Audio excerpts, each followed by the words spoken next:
Right, for the roast beef in our dinner, I've spent a little bit of time getting rid of some of the fat. As you can see, it's not really fat because a lot of times roast beef, they're selling you roast beef without any fat, which I love. But it's what we call the silver skin. I cut it off because it's chewy. Some of it's actually internally in the meat, and I'd have to cut a great chunk off, and I'm not going to, not make the money. So basically what we're going to do now is I've put some salt and pepper on a bit of greaseproof paper. We're going to salt it, pepper it. Doesn't matter if it goes on the paper, because what we'll do now is close that up. Cut myself. Yeah, but because our knives are so sharp, it won't be a deep one, whereas if it was an unsharp knife, you'd been using more pressure. Let me tell you, it's still bled like it. Anyway, we'll leave it there. Right, remember to season the ends. People always forget the ends. Don't you just ignore people who ignore the end. Do you know what? The greaseproof was to try and keep it tidy, but hey, it's Steve. This is real cooking. Right, I've taken the stocking off. We'll say nothing. And we bought some elastic bands. Oven proof. You have seen us use them before on the rotisserie chicken, the rotisserie pork, and on the steamed puddings, actually. Just to help keep it a little bit of shape. More than it doesn't. I mean, it doesn't improve the cooking, but it keeps it tight. There you go. So what I'm going to do now is I'm going to put the cooker back on, the hob. He says. I'm going to a reasonably high heat, and when that's ready, we'll come back. Something I'm doing for the very first time, so we're all learning together. I've cut a whole clove in half, and I've just warming up the oil. Bulb, sorry. Garlic is just such a lovely smell. Right, you can smell that now. I'm not going to go much further than that, but it's just to put some flavouring into the oil. I don't want to get it there. We're not eating the garlic on this occasion. We're just a little bit. It was one sitting on the windowsill. A lonely little garlic. That smells really good. Right. Hopefully the oil is hot enough now. Yeah, you can hear that. In with the beef. So the plan is to just seal it on all sides? Yeah, I mean, basically, for the method we're going to be using, this is reverse searing, very technical, but it means we're putting colour on the meat before we do what we're going to do. And I guess Mark will tell you, we're going to sous vide it. We have used the sous vide before, but we've never done it. And we know not everybody's got one, but this is all about showing different methods. People like me can do this, and I'm not putting myself down because I'm not a natural chef, so don't know what I say. Right, it's just a nice colour. We'll come back when there's some colour all over. Yeah. Getting some nice colour on there now on all sides. See that? Now you take this as far as you want. You're not cooking it, but just browning the outside. We're on a high heat, but the whole idea is to get some colour on the beef, because once we sous vide it, it's not going to get any more colour. So the colour that you get now is it. We do actually, we have seared our beef before we've roasted it as well, and it does seal in the flavours. It's quite simple. So if you do that in the oven, obviously the oven will make it a more of a darker colour anyway, because you're roasting it. We're not roasting it.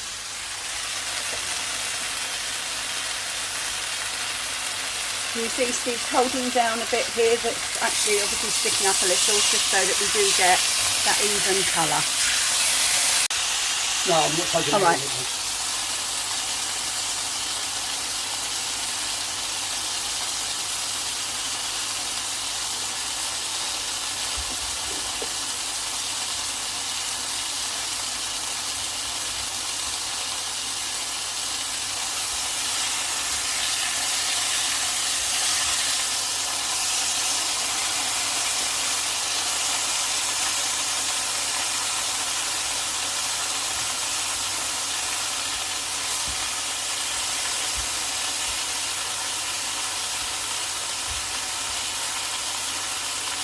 Donna's going to give Mason her pastry, her own pastry a go when she's feeling better. Oh, okay. Good.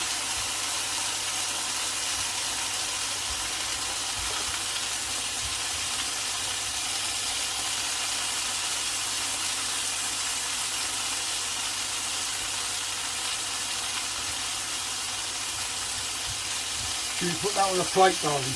Yeah. It might leak, mightn't it? Yeah.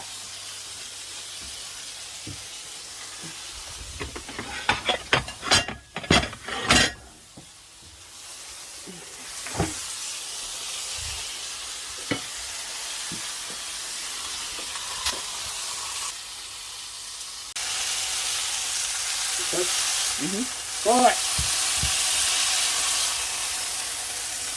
Oh, right. There you go. We've browned that off. Now, for what we need to do, I'm going to let that cool down because we're going to vac pack it. You can use just a Sealable bag.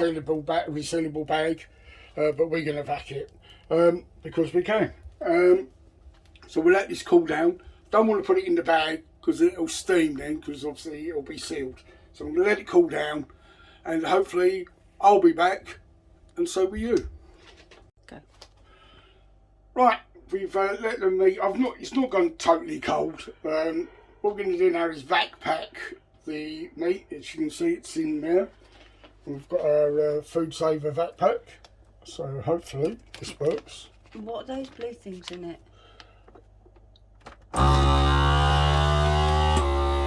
Excuse the noise. The blue things, when you vac pack, because you're doing it in when you're sous viding, because you're doing it in water, sometimes meats have a tendency to float. So we've just put some weights in. They are weights especially for cooking, and that should keep it in the water. Okay.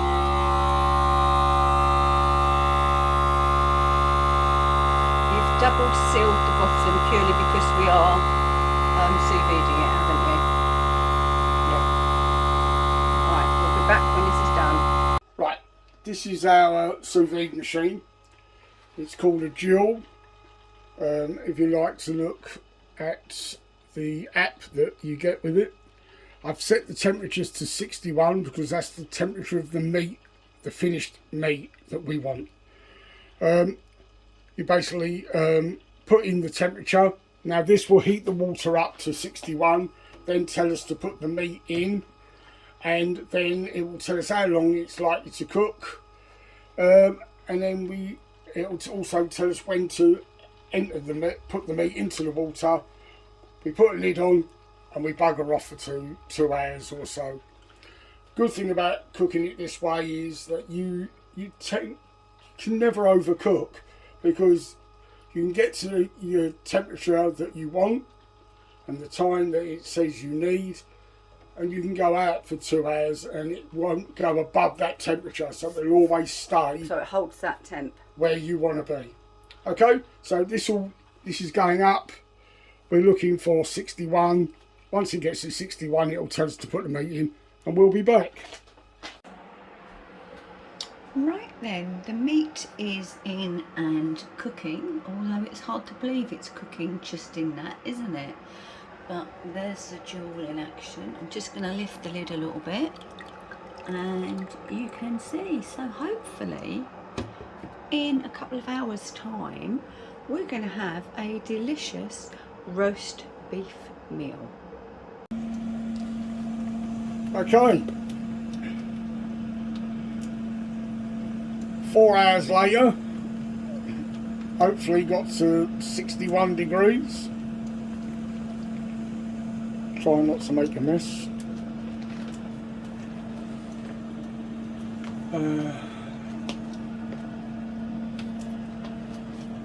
Right, I've been told I need to put the juices in there. So, excuse me a minute. Because we all know that gravy made from the meat juices are the best.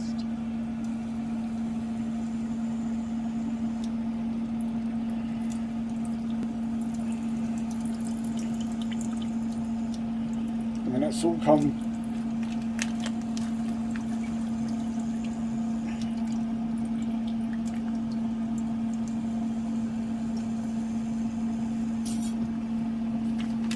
It's all from the meat, there was nothing added. This kitchen smells really nice at the moment. Just going to move back so Steve can.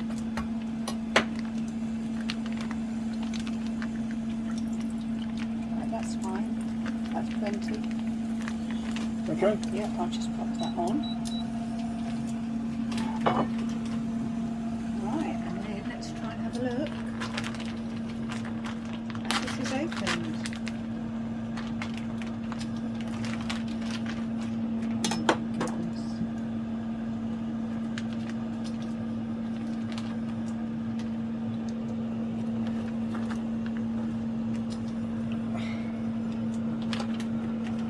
Well, I don't know what you lot think, but I can't see a lot wrong with that.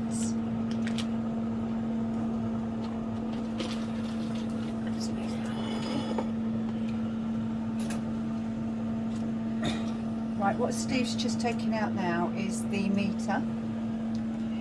Because we, although we knew the temperature of the water, we didn't know the temperature of the beef.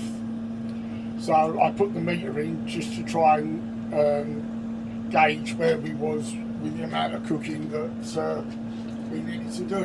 And it's worked out about 4 hours. Obviously you wouldn't normally cook that for 4 hours in the oven, but we want to sous vide it, and hopefully it's come out alright. Looks alright.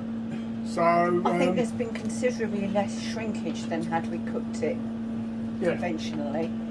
And Steve's just going to check the temperature now. Which I was going to do secretly. And I will do it secretly.